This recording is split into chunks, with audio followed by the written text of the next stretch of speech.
그를 지켜보는 하나님의 마음이라는 제목입니다. 은혜를 나누어 보겠습니다. 1절, 오늘 본문 말씀이 굉장히 길죠? 18절까지 한참 읽었어요. 1절을 다시 한번 읽어보겠습니다. 시작. 그들이 말하기를 가령 사람이 그의 아내를 버림으로 그가 그에게서 떠나 타인의 아내가 된다 하자 남편이 그를 다시 받겠느냐? 그러하면 그 땅이 크게 더러워지지 아니하겠느냐 하느니라. 내가 많은 무리와 행음하고서도 내게로 돌아오려느냐? 여호와의 말씀이니라. 아멘. 행음이라는 표현이 나와요. 그리고 유다와 하나님과의 관계를 아내와 남편으로 묘사하고 있습니다. 출애굽기 19장에 보면 애굽에서 떠난 지 3개월 만에 시내 광야라는데 우리 이스라엘 백성들이 이르러요. 그래서 그 시내산 바로 앞에다가 장막을 치게 됩니다. 그리고 여호와께서 모세를 불러서 프로포즈를 해요. 근데 그 내용을 출애굽기 19장 4절에서 6절 말씀을 한번 보여주세요. 찾지 않으셔도 되고 찾으셔도 되고 출애굽기 19장 4절을요.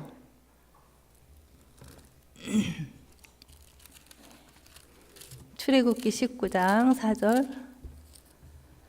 4절 없어요? 네?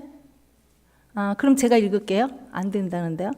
내가 애굽 사람에게 어떻게 행하였은가 이렇게 말해요. 그러니까 프로포즈를 그렇게 하는 거야. 내가 모세야 애굽 사람들에게 어떻게 행하였음과 내가 어떻게 독수리 날개로 너희를 업어서 내게로 인도하였음을 너희가 봤어. 그러니까 이제 세계가 다 내게 속했기 때문에 너희가 내 말을 잘 듣고 내 언약을 지키면 너희는 모든 민족 중에서 내 소유가 되겠고 너희가 내게 대하여 제사장 나라가 되며 거룩한 백성이 되리라. 너는 이 말을 이스라엘 자손에게 전할지니라. 이렇게 하나님이 말씀을 하신 거예요.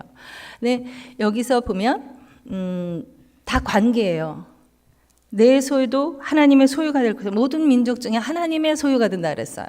하나님의 소유예요. 그리고 하나님에 대해 제사장 나라가 될 것이며 제사장 나라가 바알 신의 제사장이 되는 게 아니라 하나님 나라의 제사장이 될 것이라 그랬고 거룩한 백성이 되리라고 말씀을 하셨어요. 하나님과의 관계인 거예요. 근데 관계에서 관계가 깨지면 음행이 되는 거죠. 그죠? 하나님에게서 마음이 떠나면 그건 음행이라고 하는 거예요. 그래서 여기에서 행음을 하는구나. 너네들이 간음을 하는구나. 하나님께서 우리에게 그렇게 말씀하셔요. 우리가 우상을 섬길 때나 마음이 다른 데로 돌아가 있을 때는 돌려져 있을 때는 너희들이 간음한다라고 그렇게 성경에서는 말씀을 하고 계시는 거예요. 그래서 그 말씀을 이제 모세가 장로님들한테 가서 얘기를 했어요. 그랬더니 이스라엘 백성들이 그 말씀을 듣고 일제히 응답을 해요. 아멘 하고 네, 그렇게 되겠습니다. 성립이 된 거예요. 근데 남편과 아내가 성립이 돼서 결혼을 해서 성립이 된 거나 마찬가지로 언약식이 신의 산의 언약이라고 그러잖아요.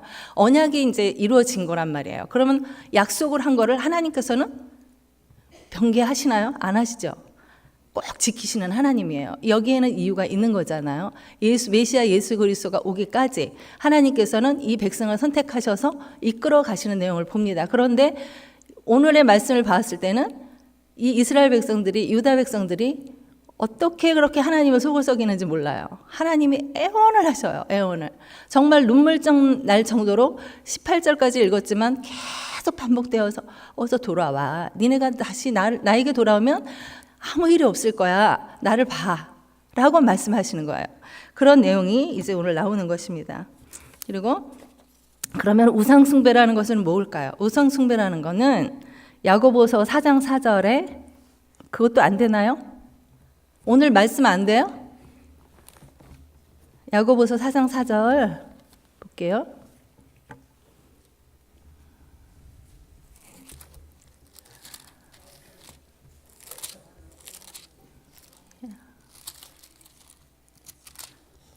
야고보서 4장 4절에 보면 간음한 여인들아 세상과 벗된 것이 하나님과 원수됨을 알지 못하느냐 이렇게 나와 있어요.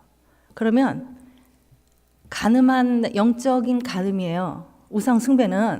근데 간음은 영적 간음은 세상과 벗이 된 것이래요. 세상과 친구가 되는 거예요. 그러면 세상과 친구가 되지 말라 그러면은 세상하고는 단절을 하고 살아라라는 얘기일까요?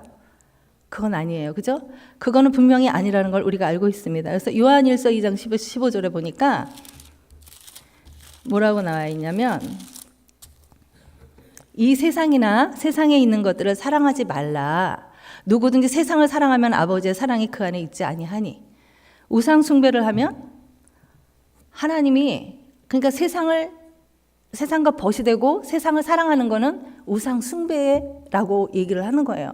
우리는 우상 숭배 그러면 어떻게 생각을 하셨나요? 그동안에 우상 숭배하면 또 다른 방향으로도 생각을 했어요. 그런데 오늘 말씀을 통해서 찾아보니까 세상과 벗이 되는 거래요. 그래서 세상과 벗이 되면 왜 그러면 우상 숭배를 하는 걸까? 이렇게 생각을 할 수가 있잖아요. 좀 그렇게 생각을 할 수 있는 분들이 많을 텐데 그것은 세상과 벗이 되면 세상을 보잖아요. 우리가 세상을 살아가다 보면 육신의 눈으로 보게 돼요. 보여지는 물질 세계예요. 영의 세계는 보이지 않지만 세상은 보여지는 것들이에요. 다 거기에 그러면은 욕심이 들어가게 돼 있는 거죠.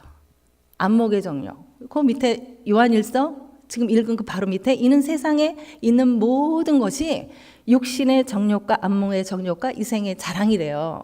아버지께로부터 온 것이 아니고 세상으로부터 온 것이다. 이렇게 말씀하고 계세요. 그러니까 욕심으로부터 우상숭배가 되는 것이고 그 욕심으로부터 우상숭배가 되는 이유는 세상을 바라보면 우리가 다 욕심을 낼 것밖에 없는 거예요. 육신의 눈으로 보여지니까 일단 이생의 자랑할 거리를 만들기 위해서 열심히 살아야 돼요. 그리고 안목의 정욕, 보여지는 것들이 화려하고 예쁘고 아름답고 좋고 이런 것들, 내가 보기에 좋은 것들, 내 기준으로 좋은 것들, 하나님의 중심이 아닌 나의 중심으로, 내 육신의 중심으로 보게 되는 거예요. 세상은 그럴 수밖에 없는 거예요. 그렇기 때문에 거기서 풍요로움, 어제 중보기도 할 때 그 목사님 말씀하셨죠. 우상숭배는 왜 하나요? 풍요로움과 평안을 위해서입니다라고 말씀하셨어요. 근데 오늘 말씀에서는 욕심이라는 단어가 본문 말씀에서 나와요. 이스라엘 백성들이 너희들이 내가 아무리 오라오라 했어도 너희들은 욕심을 다 이루었잖아. 그렇게 말씀하시는 거예요. 우상 숭배는 욕심으로부터 오는 것인데 그 욕심은 풍요롭기 위한 욕심이에요. 더 갖고 싶은 거예요. 이생의 자랑도 더 하고 싶고 저 사람과 저 사람을 비교했을 때 더 갖고 싶은 거예요. 그렇기 때문에 풍요로움의 신을 찾잖아요. 이스라엘 백성들이 아스리아, 바벨론, 애굽 이런 나라들을 보면서 저 나라들은 어떻게 저렇게 잘 살지? 어떻게 저렇게 강하지? 그 이유가 뭘까? 수단과 방법을 세상에서 찾았어요. 우리가 세상에서 잘 되는 것들, 풍요로운 것들을 우리가 욕심을 가지고 살기 때문에 이 땅 살아가는 동안에 욕심이 저절로 나오게 돼 있어요. 그렇기 때문에 우리가 그것을 위해서 노력하지 말라는 이야기가 아니라 그 중심에 누가 계시냐는 것을 생각을 해봐야 된다는 거예요. 하나님, 컴퍼스가 있잖아요. 컴퍼스로 이렇게 중심축을 이루고 이렇게 원을 그리면 하나님의 말씀이 하나님이 중심이 돼서 우리의 모든 삶이 그려져야 돼요. 그런데 여기에 세상이 중심이 돼서 하나님을 섬겨요. 그건 어떻게 되는 거예요? 하나님이 우선이 아니에요. 그게 우상인 거예요. 내가 세상을 중심으로 내가 뭔가를 욕심 때문에 이곳에 오셔서 풍요로움을 위해서 우리가 수단과 방법을 찾기 위해서 찾은 것이 하나님인데 하나님 앞에 하나님의 말씀이 중심이 되는 것이 아니라 여기서 기도를 하셔도 그냥 무조건 내가 어떤 목적을 두고 육신의 정욕을 위하여 구하여도 응답을 못 받는다 그랬어요. 그거는 믿지 않는 사람들에게 말한 것이 아니라 믿는 사람들에게 말한 것이거든요. 근데 우리가 기도하는 사람들이 어떻게 기도하는가를 우리가 생각을 해봐야 된다는 것입니다. 그리고 우상숭배를 하면 결과는 어떻게 될까? 2장 요한일서 2장 15절에 보면은 사랑이 그 안에 있지 아니한다. 하나님과 관계가 깨지는 거예요. 우선 하나님과의 관계가 깨어지고 2절에서 5절 오늘 본문 말씀으로 돌아가면은 3장 2절에서 5절 말씀을 쭉 한번 다시 읽어보겠습니다. 2절에서 5절입니다. 내 눈을 들어 헐벗은 산을 보라. 내가 행음하지 아니한 곳이 어디 있느냐. 내가 길가에 앉아 사람들을 기다린 것이 광야에 있는 아라바 사람 같아서 음란과 행악으로 이 땅을 더럽혔도다. 그러므로 단비가 그쳤고 늦은 비가 없어졌느니라. 그럴지라도 내가 창녀의 낯을 가졌으므로 수치를 알지 못하느니라. 내가 이제부터는 내게 부르짖기를 나의 아버지여 아버지는 나의 청년 시절의 보호자이시오니. 예. 그 다음에 5절 노여움을 한없이 계속 하시겠으며 끝까지 품으시겠나이까 하지 아니하겠느냐. 보라 내가 이같이 말하여도 악을 행하여 내 욕심을 이루었느니라 하시니라. 아멘. 예. 3절에 보면 수치를 알지 못한대요. 영적으로 무감각해진 거예요. 그러니까 수치도 알지 못하고 내가 죄인지 내가 죄를 짓고 있는지도 모르는 거예요. 죄에 깊이 빠져 있어요. 그래서 이 유다 백성들이 너무 안타까운 현실인 거예요. 그러니까 자기들이 우상 숭배를 하면서도 몰라요. 처음 구원받고 그 4절에서 5절의 말씀을 쭉 읽으면 처음에 구원받고 하나님과의 관계 좋을 때를 우리가 생각을 해보죠. 그 첫사랑할 때 하나님 처음 만났을 때 하나님이 막 퍼부어 주시는 은혜들이 너무 많잖아요. 막 그래서 여기까지 그 첫사랑을 기억하면서 오시는 분들도 계실 수도 있어요.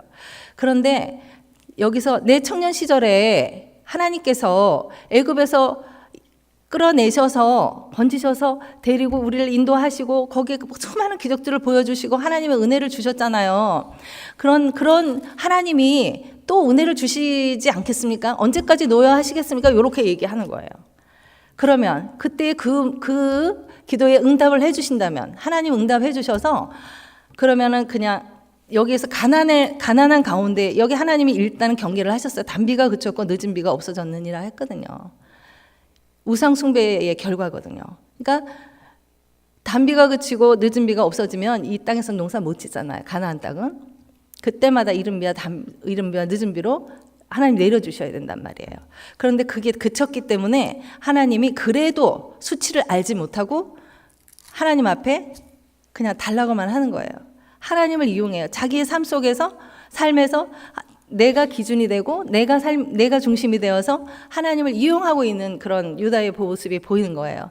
그러면 우리가 해준다고 해서 우리가 하나님과의 근본적인 그런 믿음과 그런 것들이 회복이 되느냐 말이죠. 그건 아니에요. 그게 아니라는 거죠. 그렇기 때문에 하나님이 안 해주셔요. 늦은 비와 단비를 내려주셨다는 말씀은 안 하시고 오히려 노여움을 여기에서 내가 이같이 말하여도 악을 행하여 내 욕심을 이루었느니라 하시니라 그래요.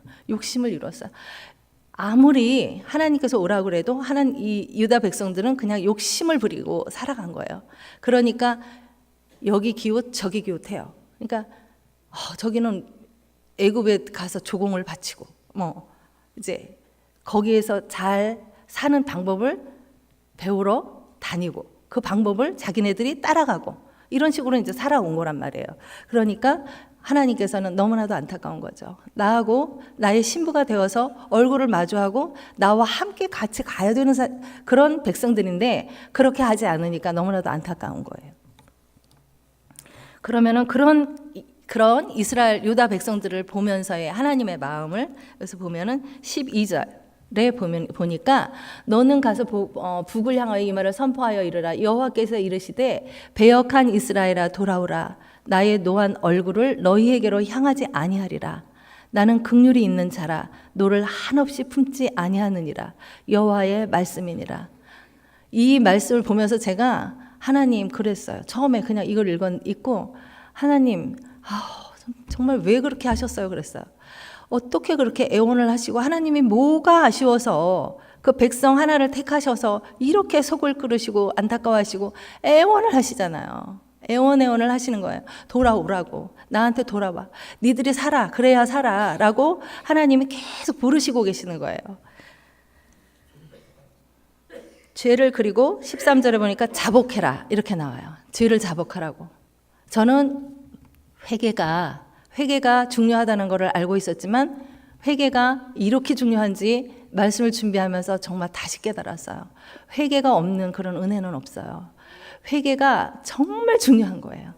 회개는 이렇게 거창하게 울고불고가 그 차원이 아니라 죄를 알고 인정하면 돼요. 내 죄가 뭔지를 알아야 돼요. 그건 벌써 하나님의 은혜예요. 나의 죄를 아는 거는 영적인 부분이 잠들어 있는 사람들은 잘 몰라요. 아까 영적인 분별력이 없어진다 그랬잖아요. 알고 인정하는 거야. 그리고 무릎을 꿇어야 돼요. 죄를 인정할 때 십자가는 그때 보여요. 그 십자가가, 예수님의 십자가가. 그렇기 때문에 회개가 꼭 필요한 거예요. 그래서 죄를 자박하라고 하나님이 그렇게 말씀을 하셔요. 하나님은 애원하는 심정으로, 안타까운 심정으로 그 마음을 가지고 유다 백성들에게, 이스라엘 백성들에게 돌아와라, 죄를 인정하고 자복하라, 이렇게 말씀하고 계셔요. 돌아오라고 하시는 거예요. 그래서 모두 그래요, 그렇게 하면 회복시켜 주시겠다고 말씀을 하시고 끝까지 소망을 주시는 거예요. 끝까지 소망을 주시는데, 그렇지만 남유다를 우리가 남유다를 향해서 예레미야 그 선지자가 눈물로 돌아오라고 선포한 사역을 40년을 해요. 40년을 하는데 그 40년 후에 포로 생활 바벨론에게 이제 멸망을 하는 거예요. 바벨론에 끌려가게 되는 거죠. 왜냐? 이유는 회개를 안 했기 때문에. 하나님이 회개하라 그러면 해야 돼요. 우리가 회개를 날마다 해야 돼요. 우리는 그럴 수밖에 없어요. 우리는 욕심을 갖고 있는, 죄성을 갖고 있는 우리 인간들이기 때문에 하나님은 그 사람들의 그 한계를 아셔서, 그리고 우리가 이 세상에서 더불어 살아가잖아요. 더불어 살아가는 가운데에서 중에 우리가 어떻게 죄를, 그 욕심을 안 부릴 수가 있고 세상을 바라보지 않을 수가 있겠냐고요. 너무나도 많은 순간들을 세상의 마음을 빼앗길 때가 우리가 있단 말이에요. 우리가 지금 여기 와서 기도하고, 그리고 우리가 열심히 하나님을 섬기고 살아가려고 노력하고 살아가고도 있지만,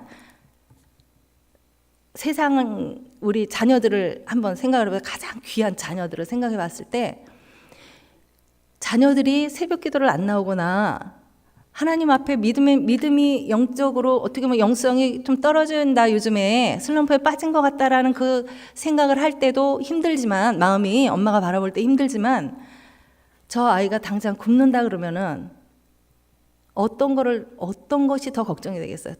이 순간에, 딱 순간에. 그렇죠? 육신적인 거예요. 세상적인 부분들이. 물론 먹고 빵으로 떡을 먹고 살아야 되지만, 그 부분이 예를 들어서 그렇다는 건데, 거의 다른 부분들도 그런 경향이 많다라는 거예요. 우리는 우선 이 육신이 먼저 끌어요. 자꾸 세상을 바라보게 해요. 근데 우리가 바울이 고백했듯이 날마다 스쳐서 복종시키는 거예요. 영적 싸움인 거예요. 공중권세를 잡은 세상은 마귀가 만들어 놓은, 그 세상과 하나님의 나라와 싸움이에요. 우리는. 그렇기 때문에 세상을 바라보는 그것은, 요한 아까 읽었지만 야고보서 4장 5절인가 6절에 그렇게 말씀하고 계세요. 영원한 것은 하나님의 뜻을 이루는 거예요.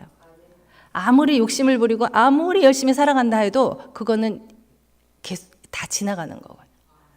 그러니까 하나님을 위해서 하나님의 뜻을 이루는 것만. 우리가 주여 주여 하는 자마다 우리가 하늘나라에 다 가지 못한다 그랬잖아요. 그죠? 오직 주님의 뜻을 이룰 때, 세상을 바라보지 않고 하나님을 바라보면서 하나님 말씀을 중심으로 해서 우리가 거기에 순종하면서 인내하고 정말 거기에 순복하면서 갈 때에 우리들이 어려운 점들도 있을 거 아니에요.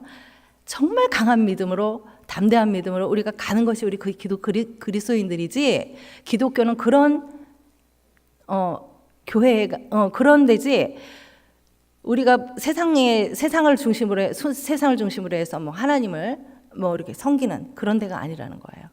우리가 세상의 풍요로움은 정말 넉넉한 거예요. 넉넉한 게, 모든 것들이 풍성한 거예요.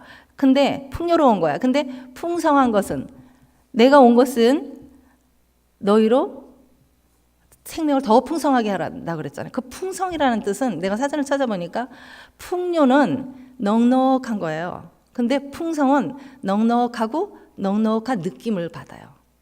우리는 내면적인 것까지 충족이 되는 거예요. 요즘에 연예인들이 얼마나 무서운 죄들을 범합니까? 걔네들이 인기가 너무 많은 사람들이었고, 그 다음에 돈을 갑자기 순간적으로 많이 벌은 사람들이에요.